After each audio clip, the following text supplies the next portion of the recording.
بچوں، یہ اللہ کی عظیم تخلیق ہے، کتنی حسین اور دلکش ہیں یہ سب چیزیں۔ یہ تمام مخلوقات اور چیزیں اللہ کی حکمت سے انسان کی خوشی اور صحت کو بہتر بنانے کے لیے بنائی گئی ہیں۔ اللہ کی یہ نعمتیں ہماری زندگی کو خوبصورت بناتی ہیں اور ہمیں ان کا شکر گزار ہونا چاہیے۔ اللہ کی حمد و ثنا ہو جو رب العالمین ہے، جو سب کچھ پیدا کرنے والا ہے اور جو ہر چیز پر قادر ہے۔ اس کی عظمت بے پایہ ہے، اس کا فضل اور کرم لامحدود ہے۔ ہم اس کے شکر گزار ہیں کہ اس نے ہمیں اپنی نعمتوں سے مالا مال کیا اور ہمیں اپنی ہدایت کی۔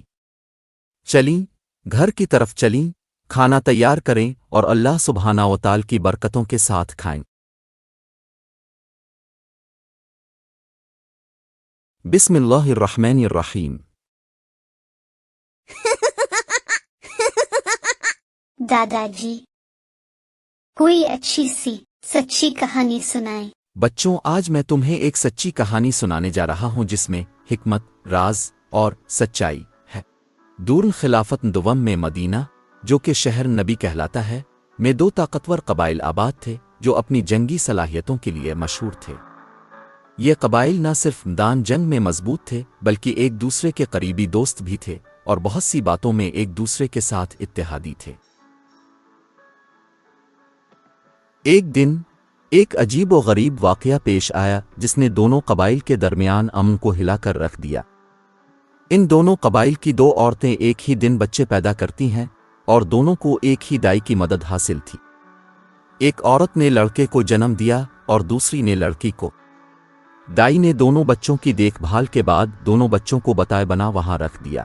اب ایک ماں نے موقع دیکھ کر چالاکی سے دعویٰ کیا کہ لڑکا اس کا ہے اور دوسری ماں نے بھی یہی دعویٰ کیا۔ جھوٹ مت بولو بی بی، لڑکا میرا ہے، تمہاری لڑکی ہے۔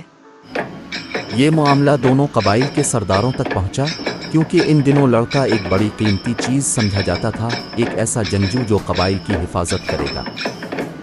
جلد ہی یہ تنازع شدت اختیار کر گیا اور دونوں قبائل کے سردار آپس میں آمنے سامنے آ گئے۔ ہر ایک سردار کا کہنا تھا کہ لڑکا اس کی قوم کا ہے۔ معاملہ اتنا بڑا کہ دونوں طرف کی تلواریں نکل آئیں اور جنگ کی صورت اختیار کر گئی۔ قبیلے کا ایک بوڑھا آدمی آگے بڑھا اور بولا، میرے بھائیوں، تم اچھے دوست ہو، کیوں نہ ہم قاضی کے پاس چلیں، وہ اس معاملہ کا کوئی حل نکالے گا۔ دونوں قبائلی سردار اتفاق کر کے آگے بڑھنے لگے اور قاضی کے دربار کی طرف روانہ ہو گئے۔ جب وہ عدالت قاضی میں پہنچے تو قاضی نے بوڑھے آدمی سے سوال کیا، تمہارا اس معاملے سے کیا تعلق ہے اور یہ تنازع کیا ہے؟ قاضی صاحب، یہ دونوں خواتین ایک بچے کو جنم دے چکی ہیں، ایک لڑکا اور دوسری لڑکی۔ دونوں خواتین دعویٰ کرتی ہیں کہ لڑکا انہی کا بیٹا ہے۔ برا کرم خاتون، آپ اپنا نام بتائیں اور اپنا دعویٰ پیش کریں۔ سرخ لباس میں ملبوس عورت نے بات کی، میرا نام شمیم ہے، میں نے ایک لڑکے کو جنم دیا ہے، لیکن خدیجہ یہ دعویٰ کرتی ہیں کہ یہ لڑکا ان کا ہے۔ دوسری عورت سبز اور سفید لباس میں ملبوس تھی اور اس نے بات کی، میرا نام خدیجہ ہے، میں اس لڑکے کی ماں ہوں جس کی پیدائش ہوئی ہے، لیکن یہ عورت اسے اپنا بیٹا کہہ کر دعویٰ کر رہی ہے اور وہ غلط ہے۔ قاضی حیران تھا، یہ کیسے ہو سکتا ہے؟ اس کے پاس اس کا کوئی جواب نہیں تھا، اس لیے وہ اپنے کمرے میں واپس گیا اور مختلف لوگوں سے مشورہ کیا، لیکن کسی کے پاس کوئی جواب نہ تھا۔ پھر اس نے ایک سوار کو خلیفہ کے پاس بھیجا تاکہ اس مسئلے کا حل پوچھ سکے، مگر سوار بغیر کسی جواب کے واپس آیا۔ ایک شخص پیچھے سے آگے آیا اور قاضی سے کہا، میرے پاس ایک تجویز ہے۔ جیسا کہ حضرت محمد صلی اللہ علیہ وآلہ وسلم نے فرمایا، میں علم کا شہر ہوں اور علی علیہ السلام اس کا دروازہ ہیں، اگر آپ علی کو پکاریں تو وہ آپ کو حل دے سکتے ہیں۔ جیسا کہ ہم سب جانتے ہیں کہ امام ایک رہنما ہے اور انسانیت کے مددگار ہیں اور وہ مدد کے لیے آئے۔ اب قاضی امام علی علیہ السلام کے سامنے کھڑا تھا۔ سوا سننے کے بعد امام نے کہا کہ 2 برابر ناپ کے پیالہ اور 1 برابر وزن کا ترازو ہلایا جائے۔ سب لوگ حیرانی کے ساتھ یہ سوچ رہے تھے کہ امام علیہ السلام اس معمہ کو کس طرح حل۔ پیالہ اور ترازو منگوائے گئے۔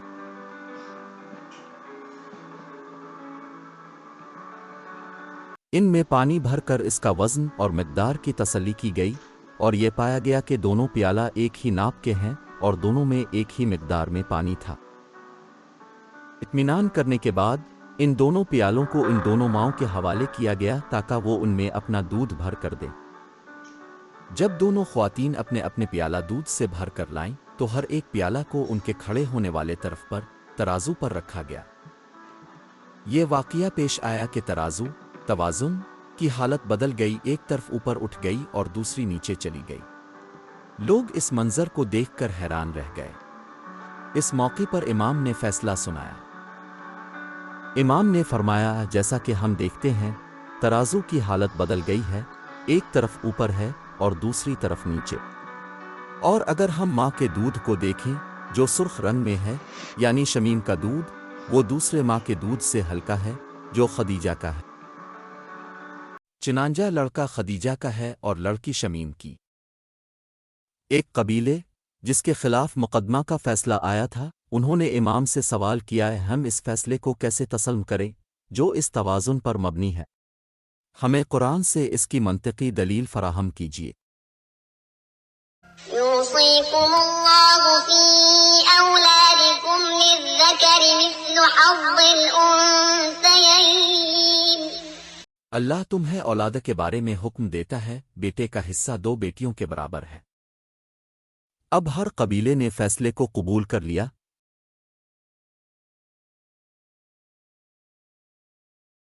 اللهم صل على محمد۔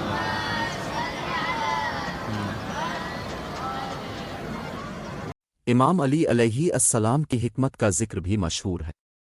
اپنے کئی مواقع پر اپنی حکمت سے فیصلے کیے اور لوگوں کو رہنمائی فراہم کی۔ آپ کے اقوال اور نصیحتیں آج بھی لوگوں کے لیے مشعل راہ ہیں۔ آپ کی حکمت نے آپ کو ایک عادل اور بصیرت والے رہنما کی حیثیت سے آگے بڑھایا۔ بہادری امام علی علیہ السلام کی بہادری کی مثالیں تاریخ میں موجود ہیں۔ اپنے میدان جنگ میں شجاعت کا مظاہرہ کیا اور ہمیشہ حق کی حمایت کی۔ آپ کی بہادری کا ایک مشہور واقعہ جنگ خیبر ہے، جہاں اپنی شجاعت سے دشمنوں کو شکست دی۔ امام علی علیہ السلام کی حکمت کا ذکر بھی مشہور ہے۔ اپنے کئی مواقع پر اپنی حکمت سے فیصلے کیے اور لوگوں کو رہنمائی فراہم کی۔ آپ کے اقوال اور نصیحتیں آج بھی لوگوں کے لیے مشعل راہ ہیں۔